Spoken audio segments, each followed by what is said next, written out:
Olá pessoal, sejam bem-vindos ao canal História e Liberdade. Eu sou o Caco Tirapani, professor de História, e estou aqui hoje para falar com vocês sobre o tema O Iluminismo.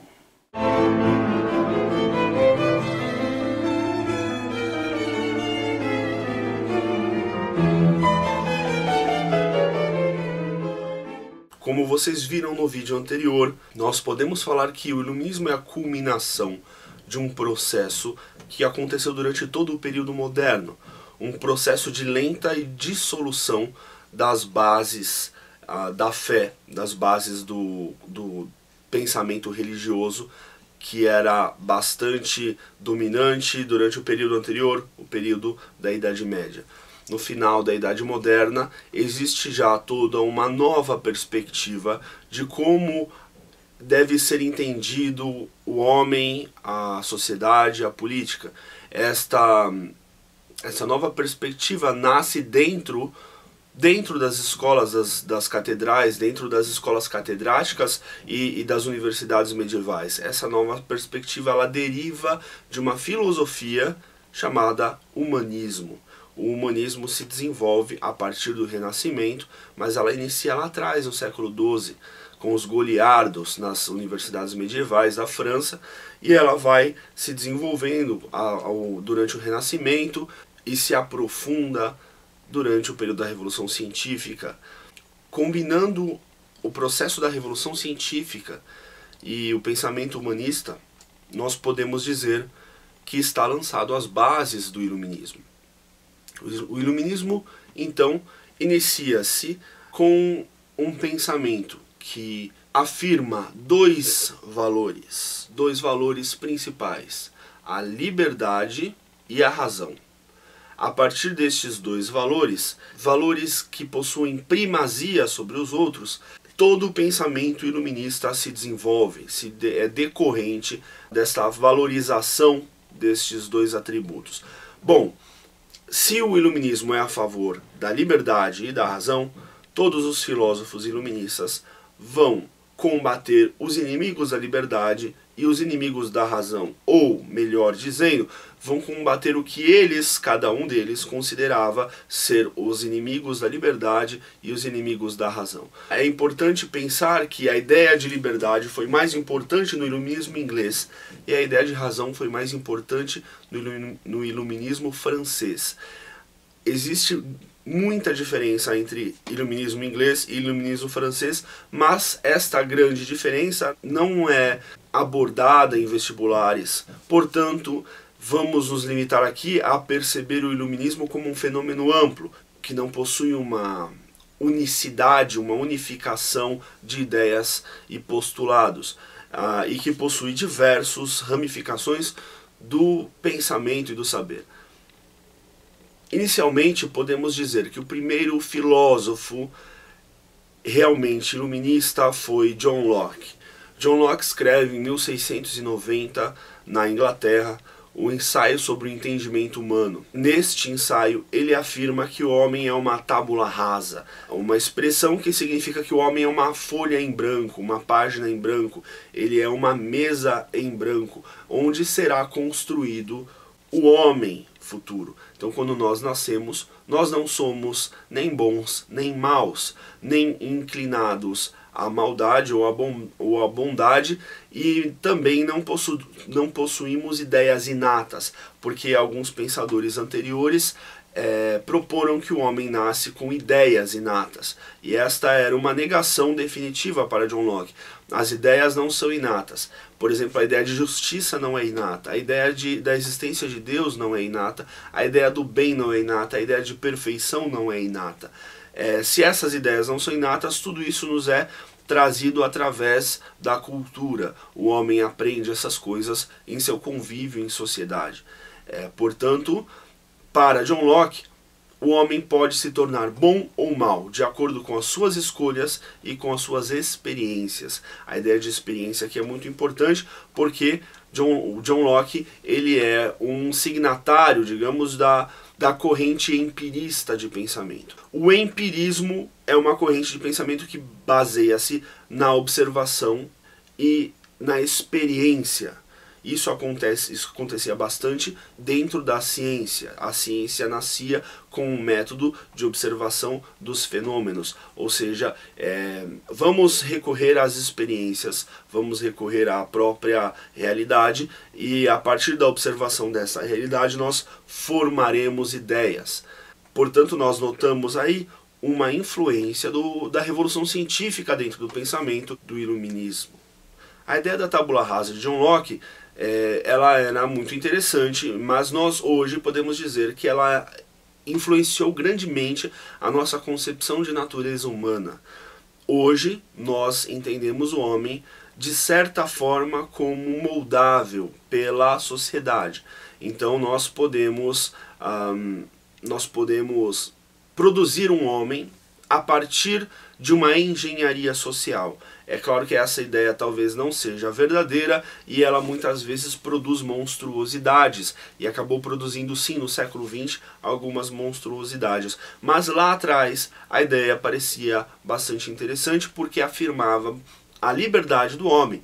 Se o homem pode fazer escolhas, ele não está preso a predestinação, porque a ideia da predestinação estava presente bastante na Inglaterra no período de John Locke, na época que se imaginava que o homem nascia predestinado ao céu ou ao inferno, porque Deus que fez o homem conhece o futuro do homem, e quando ele faz o homem, ele já sabe que este homem pode ir ao céu ou pode ir ao inferno, porque as suas ações já estão todas escritas dentro da linha do tempo.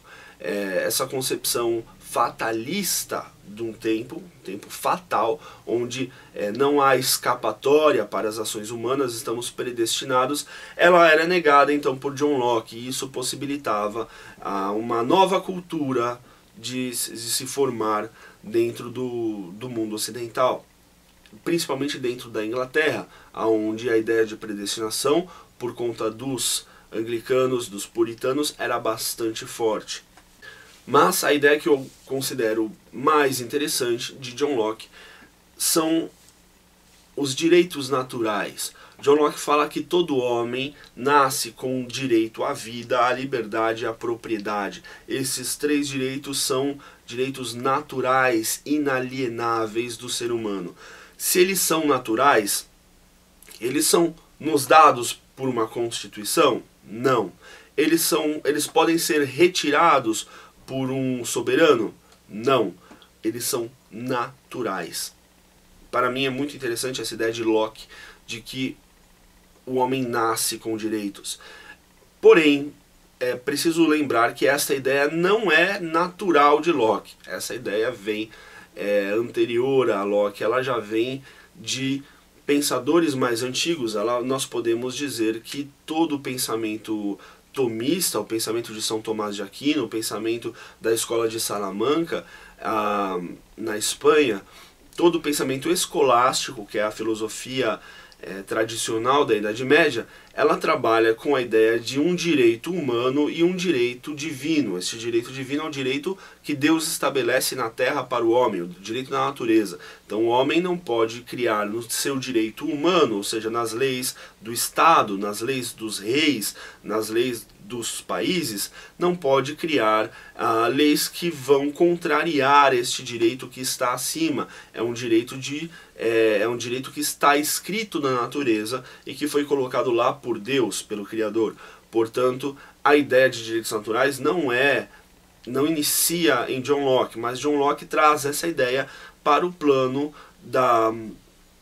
do pensamento laico, né? John Locke tira ela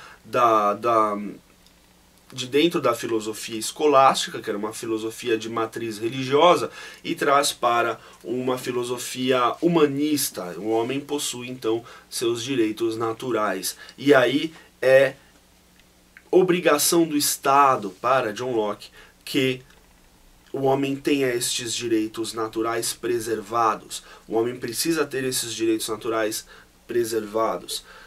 O Estado deve preservar, deve proteger e deve fornecer meios de que o homem mantenha os seus direitos, porque esses direitos são absolutamente inalienáveis ao ser humano. É impossível que um Estado admita a violação à vida, liberdade e propriedade, os 3 direitos naturais. Essa ideia é muito interessante. E John Locke chega a afirmar que se o Estado não conseguir defender esses direitos do homem, ou pior, se o Estado atuar ativamente na supressão desses direitos, ou seja, na eliminação desses direitos, os homens em sociedade têm o direito de sublevar-se contra o seu governo, têm o direito de revolta, o direito de estar revoltado contra o governo. Portanto, é totalmente legítimo que nós, cidadãos,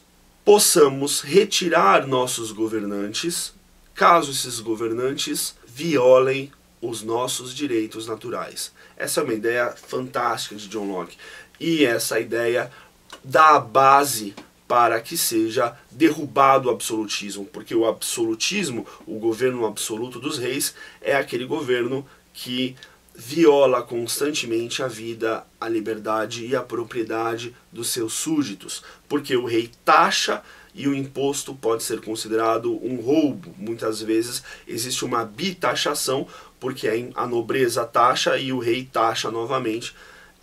Além disso, o rei tem uma arbitrariedade muito grande na sociedade.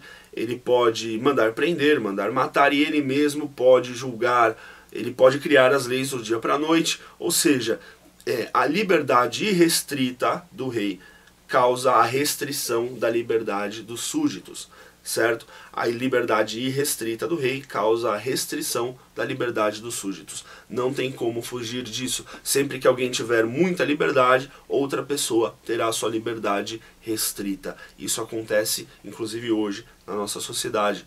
Portanto, nós vemos em John Locke a afirmação de um dos ideais básicos do iluminismo. Como eu disse no início, razão e liberdade. John Locke afirma veementemente a liberdade.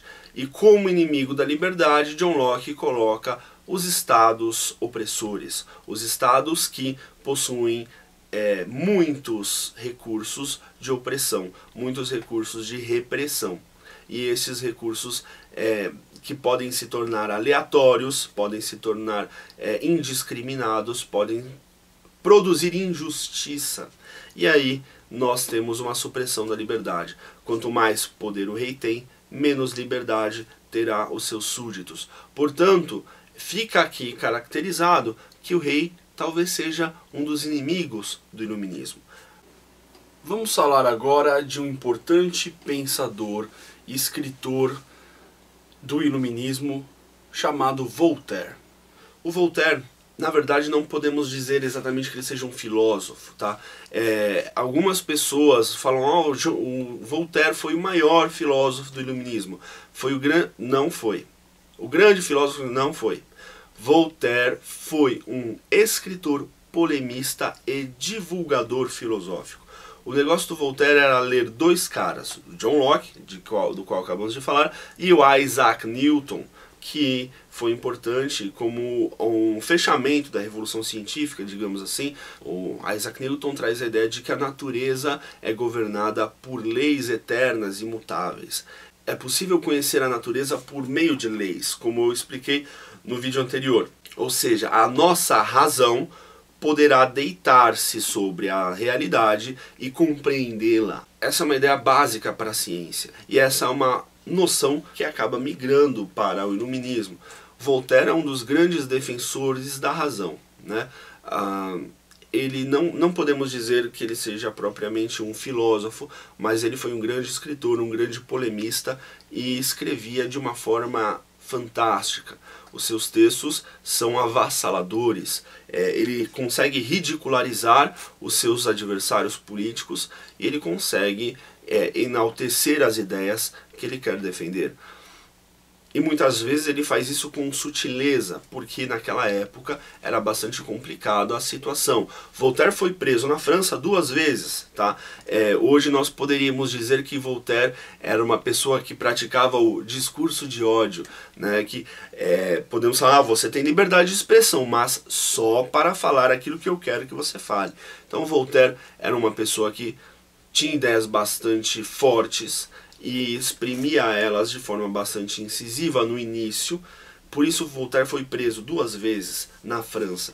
Depois da segunda prisão, Voltaire pensou bem e resolveu ir embora da França, porque a França realmente não estava com os melhores ares de liberdade. Ele foi para a Inglaterra, e na Inglaterra ele se apaixonou pelo local, e lá ele escreveu as famosas Cartas Inglesas, que é uma compilação de textos, pequenos textos, ensaios, falando bem da Inglaterra e falando mal da França, aonde ele exalta a quantidade de liberdade que é possível de se viver na Inglaterra.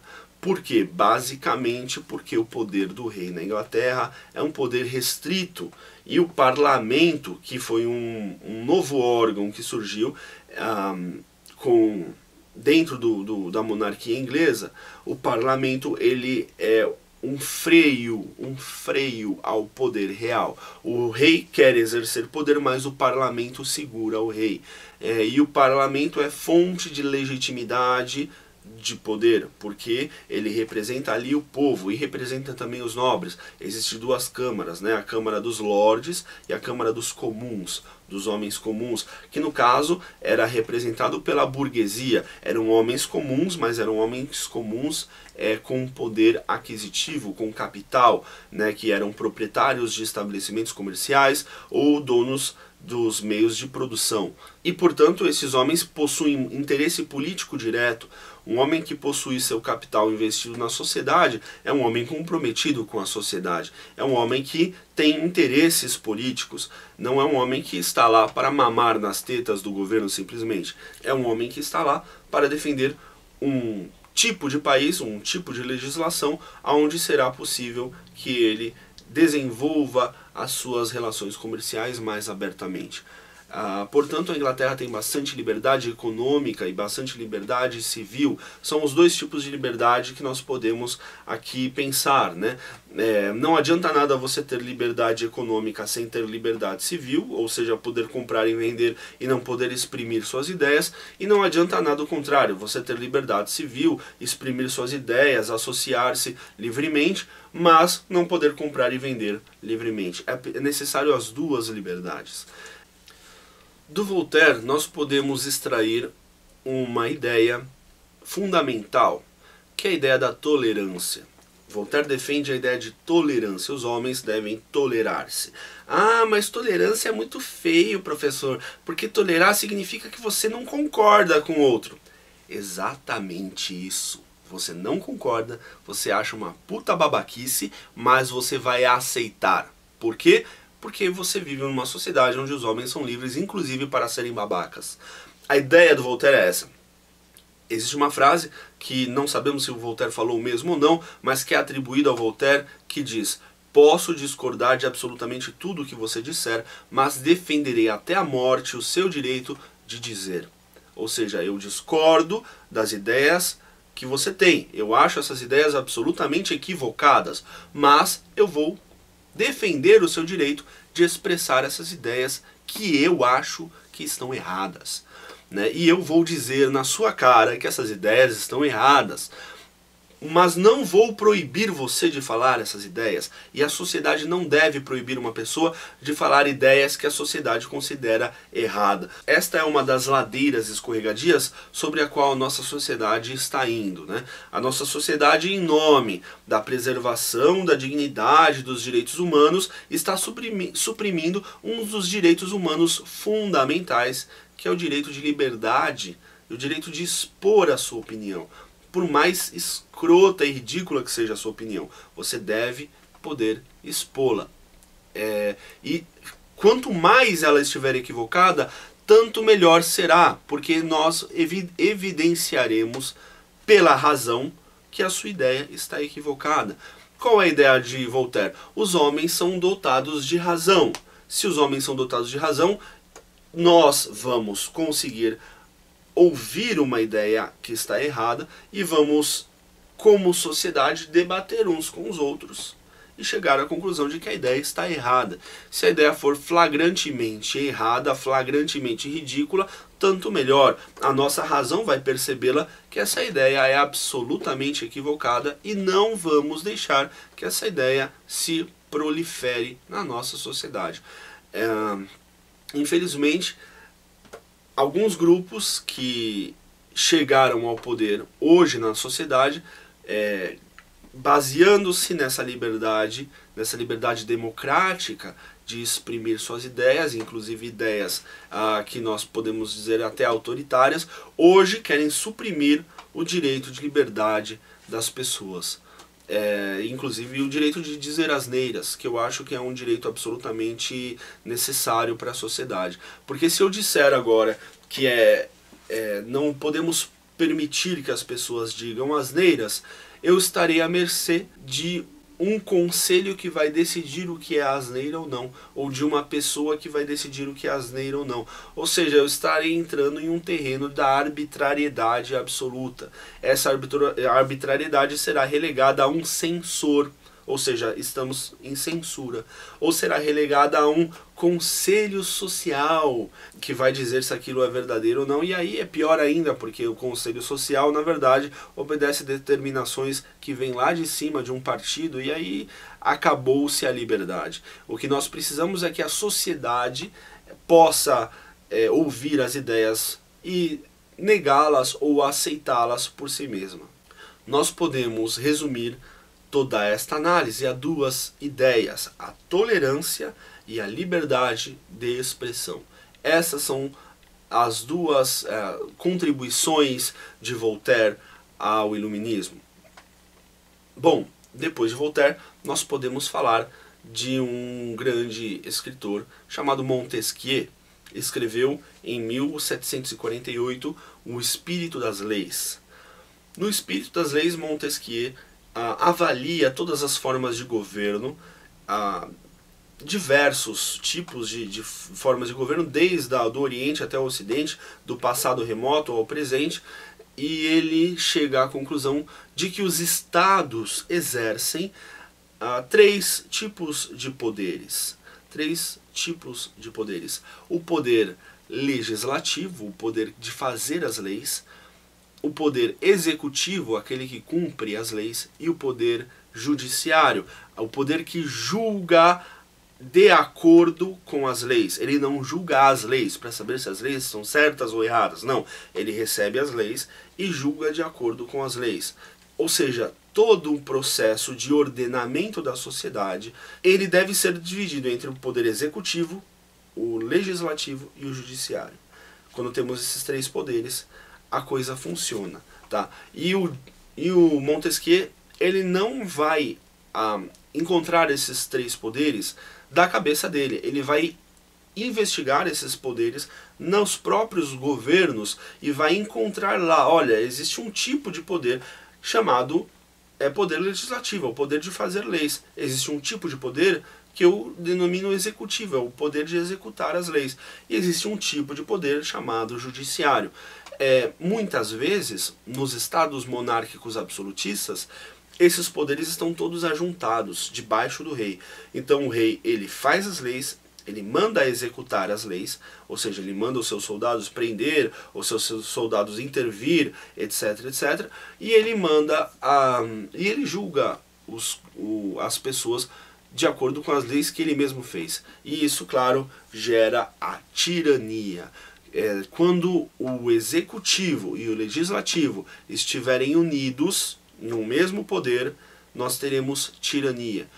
Esta ideia dos três poderes, ela é fundamental para o nascimento das democracias modernas, das nossas democracias, a democracia que a gente vive hoje, tá?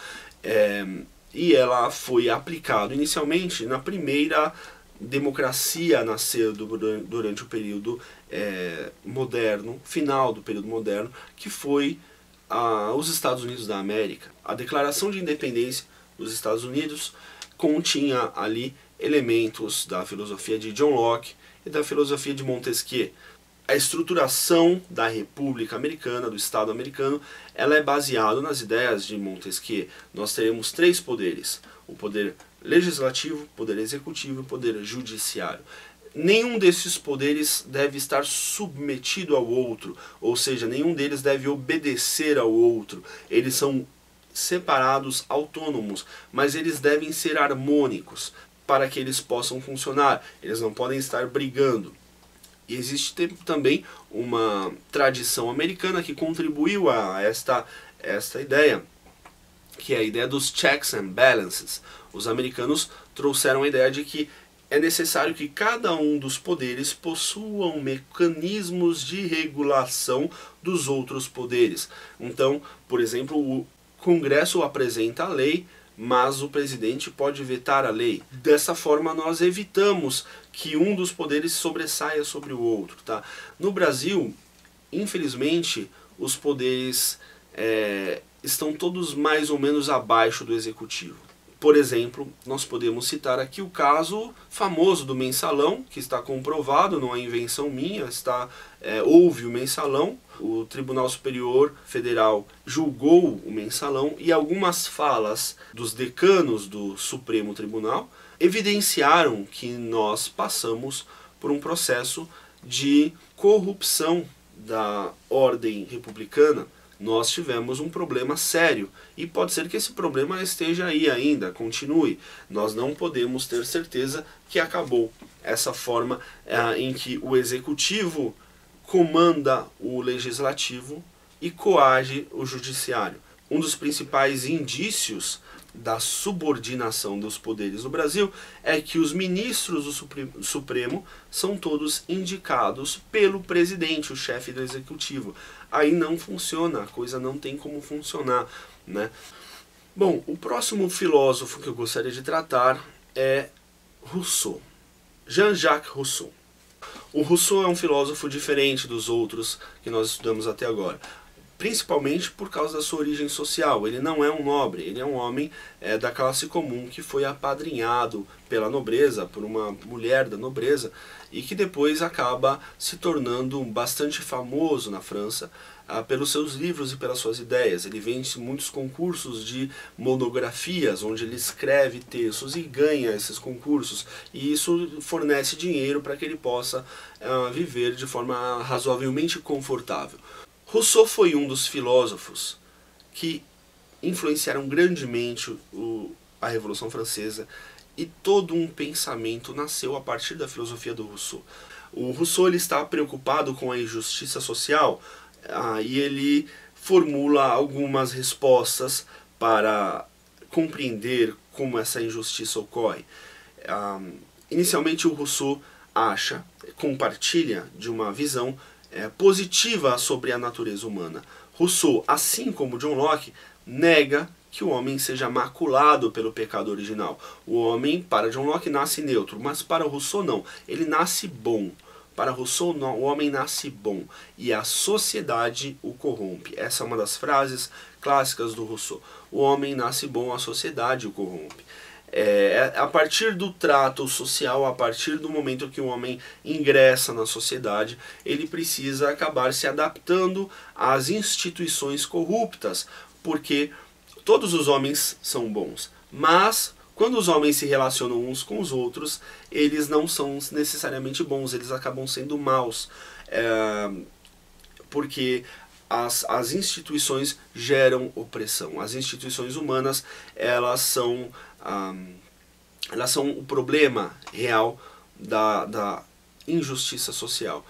Rousseau, por exemplo, chega a dizer que o homem nasce livre e em toda parte encontra-se em ferros. Esta é a frase com a qual ele inicia o seu famoso livro do Contrato Social, escrito em 1762.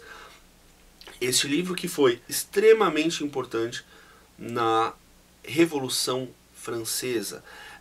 Um dos grandes líderes da Revolução Francesa, o Robespierre, ele levava o contrato social embaixo do braço, como se fosse uma nova Bíblia, já que o Robespierre era absolutamente contra a religião cristã e era necessário, portanto, fundar aí uma nova mística, um novo pensamento religioso. O Rousseau poderia ser muito bem a base para esse novo pensamento religioso. E de fato o Rousseau ele tem elementos que chegam a ser quase míticos. Quando o Rousseau, por exemplo, fala sobre a origem dos problemas sociais e identifica isso na propriedade privada. Então Rousseau diz que o primeiro homem que cercou um pedaço de terra e disse que aquele pedaço de terra era seu, este homem inventou a propriedade privada e esse homem inventou a desigualdade.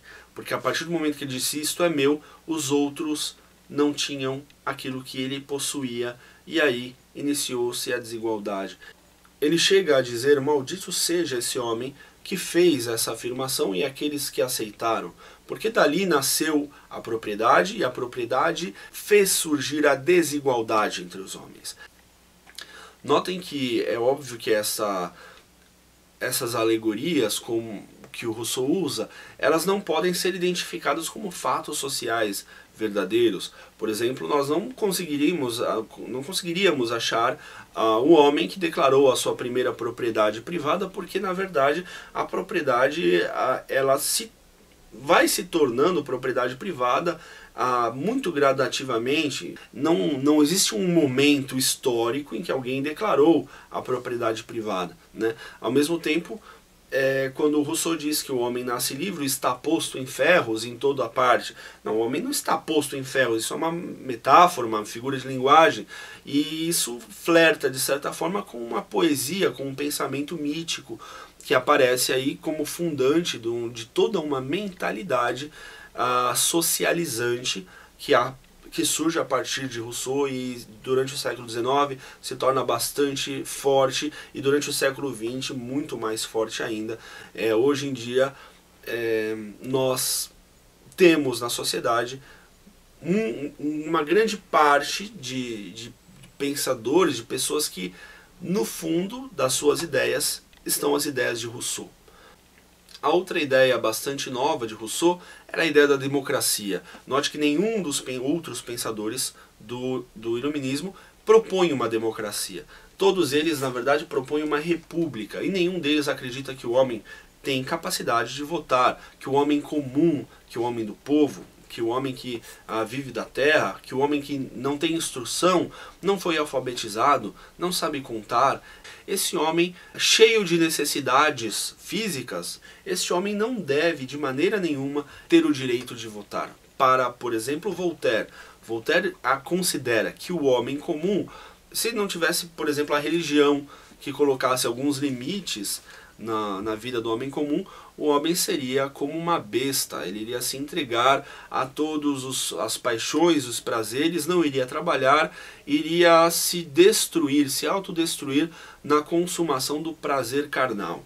Bom, Voltaire dizia basicamente que se não tivesse Deus, a França ia ser o Brasil. E por último, nós podemos voltar à Inglaterra e falarmos de um pensador inglês que foi Adam Smith. Este foi um grande filósofo, um grande pensador do iluminismo inglês, que defendia a liberdade econômica. Como eu disse anteriormente, a liberdade pode ser de dois tipos, econômica e liberdade civil. A liberdade civil, muito bem, os outros filósofos a defenderam, mas Adam Smith defende explicitamente a necessidade de uma liberdade econômica também. Essa liberdade é a liberdade de comprar e vender e de fazer os seus negócios sem a interferência do Estado. Da onde o Adam Smith tirou isso? Bem, ele observou os processos econômicos na Inglaterra e nas 13 colônias inglesas, que depois foram declaradas independentes como Estados Unidos da América. Ele observou o processo de enriquecimento desses países e ele chegou a negar tudo aquilo que tinha sido dito sobre economia antes. Tá? Durante o período do absolutismo monárquico, existia uma ideia de que a riqueza é igual ao metal. O ouro e a prata são a riqueza do país. O país possuindo ouro, possuindo prata, é um país rico. Portanto, o que o rei precisa fazer? Ele precisa controlar as entradas e saídas deste metal precioso na sua nação. De forma que Quando os homens estiverem fazendo comércio, comprando coisas do exterior ou vendendo coisas para o exterior, ele precisa dar um jeito de que o ouro não saia mais do que entre. Claro que o ouro vai sair e claro que o ouro vai entrar nessas transações, porque essas transações serão sempre feitas a partir do intermédio da moeda. A moeda, ela é um intermédio para as relações de troca que caracteriza efetivamente a economia. Durante essas relações de troca, o ouro vai sair em forma de moeda e vai entrar em forma de moeda pelas transações econômicas. O rei precisa fazer dar um jeito de que as entradas sejam maiores do que as saídas, de que entre mais ouro do que saia de seu país. E aí ele fica preocupado com a balança comercial favorável, ele fica todo lá preocupado em controlar a economia, colocar impostos, taxar, colocar tarifas para a entrada de produtos estrangeiros, etc, etc, etc. Os primeiros que perceberam que isso talvez não fosse uma boa foram os fisiocratas, os pensadores econômicos na França, que tinham uma visão diferente do que talvez fosse a riqueza. Não era exatamente aquilo de ouro e prata. Os fisiocratas falaram que, na verdade, a economia ela é uma ciência natural. Fisiocrata, natureza, controle, o controle da natureza, né? A economia é controlada pela natureza e, portanto, não podemos imaginar que é possível controlá-la a partir de decretos, leis, taxas, impostos e tarifas. Jamais você vai conseguir controlar. E quanto mais você tentar controlar, mais crises você vai gerar. Por isso, os fisiocratas, que achavam que a riqueza, na verdade, ela é a produção agrícola do país, é a produção agrária de um país, eles falavam o seguinte: não adianta ficar controlando a economia, porque a produção agrária é a riqueza do país. Ouro e prata, esquece, porque isso aí é apenas metal, não é verdadeira riqueza, tá? E o que aconteceu, eles estavam corretos, parcialmente corretos. Eles chegaram inclusive a formular um lema chamado laissez-faire, laissez-passer, ou seja, deixe fazer, deixe passar, porque a economia se fará por si mesma, né? As coisas vão transcorrer naturalmente, não é necessário a intervenção do rei. Por isso o rei, laissez-faire, não fique taxando, não fique colocando impostos. E Adam Smith leva isso a uma categoria de pensamento econômico sério. Ele prova isso no seu livro, que quanto mais o rei intervém na economia, mais crises nós teremos. Menor liberdade econômica nós teremos. Não é necessário de uma regulamentação. Não é necessário que os reis fiquem regulamentando quanto vai ser produzido disso, quanto vai ser produzido daquilo, porque a produção econômica ela é controlada por uma mão invisível, que a Adam Smith denominou. Essa mão invisível, obviamente, é uma metáfora, né, para dizer que os próprios interesses dos homens produzirão a necessidade dos produtos, e os produtos serão feitos a partir dos interesses dos homens.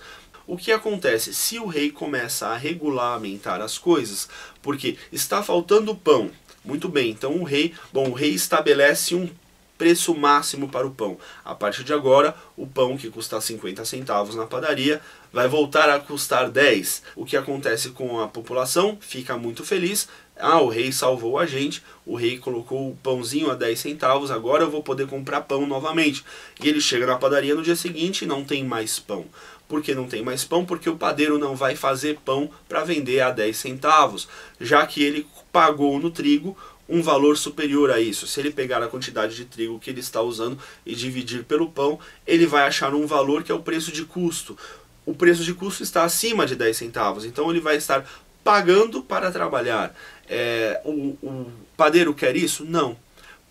Para que o padeiro trabalha? O padeiro trabalha para o seu próprio interesse.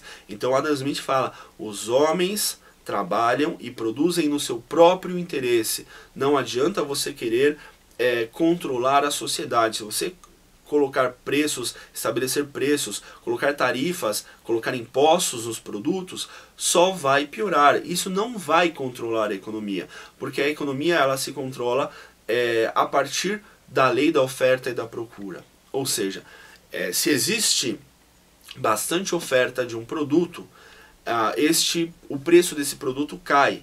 E se existe pouca oferta deste produto, o preço desse produto sobe. Ou seja, existe bastante ovo, eu quero vender, muita gente tem ovo, oferta enorme de ovo, o preço cai.